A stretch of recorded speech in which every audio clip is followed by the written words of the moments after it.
ایک مرتبہ اللہ کے نبی صلی اللہ علیہ وسلم صحابہ کرام کے ساتھ جا رہے ہیں اور اچانک مجمع دیکھتے ہیں اور پوچھتے ہیں کہ مجمع کس قسم کا ہے.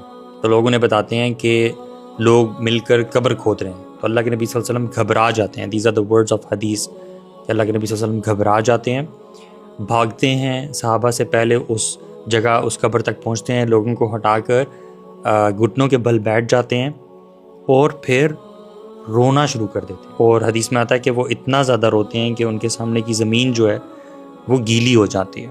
اور پھر صحابہ کرام یہ کہتے ہیں کہ اللہ کے نبی صلی اللہ علیہ وسلم ہماری طرف مڑتے ہیں اور ہمیں یہ کہتے ہیں ای اخوانی لمثل اليوم فاعدوا، کہ میرے بھائیوں اس دن کے لیے تیاری کر لو.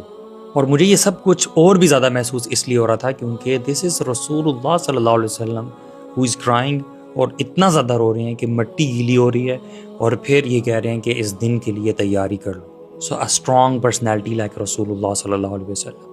اور اس سے ایک اور ریلیونٹ حدیث میں اللہ کے نبی صلی اللہ علیہ وسلم یہ فرماتے ہیں واللہ لو تعلمون ما اعلم، واللہ اللہ کی قسم اگر تم جان جاؤ جو میں جانتا ہوں، لضحکتم قلیلا، تو تم بہت کم ہنسو، ولبکیتم کثیرا، اور تم بہت زیادہ رویا کرو، وما تلذذتم بالنساء علی الفرش، اور تم اپنی وائفز کے ساتھ جو بھی انجوائے کرتے ہو وہ انجوائے کرنا چھوڑ دو، ولخرجتم الی الصعودات تجأرون، اور تم اللہ سبحانہ تعالیٰ سے گڑ گڑاتے ہوئے روتے ہوئے گھاٹیوں کی طرف نکل جاؤ.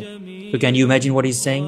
ہی از سیئنگ کہ تم اپنا ہنسنا بہت کم کر دو اور تم بہت زیادہ رویا کرو اگر تم وہ جان لو جو میں جانتا ہوں، اور تم اپنی لائف کی انجوائمنٹ ساری بھلا دو اور تم اندھیری گھاٹیوں کی طرف نکل جاؤ اور اللہ تعالیٰ سے معافیاں مانگنے لگ جاؤ اگر تم یہ جان جاؤ جو میں جانتا ہوں. اللہ اکبر. تو اللہ کے نبی صلی اللہ علیہ وسلم کیا ایسا جانتے تھے موت کے بارے میں، موت کے بعد والے سفر کے بارے میں، زندگی کی حقیقت کے بارے میں. اللہ کے نبی صلی اللہ علیہ وسلم کیا جانتے تھے کہ جس نے اللہ کے نبی صلی اللہ علیہ وسلم کو اتنا رلا دیا، جس کی وجہ سے اللہ کے نبی صلی اللہ علیہ وسلم اور ایکچولی تمام صحابہ کرام بھی اتنے زیادہ آخرہ فوکس تھے. They really did not care about دنیا that much. ایک حدیث میں یہ آتا ہے کہ غزوہ خندق کے موقع پر اللہ کے نبی صلی اللہ علیہ وسلم کے پاس بدبو والا سالن لایا گیا. Literally these are the words in حدیث. اور وہ سب نے کھایا. اللہ کے نبی صلی اللہ علیہ وسلم نے بھی کھایا اور یہ کہا کہ آخرت والوں کے لیے بھلائی ہی بھلائی.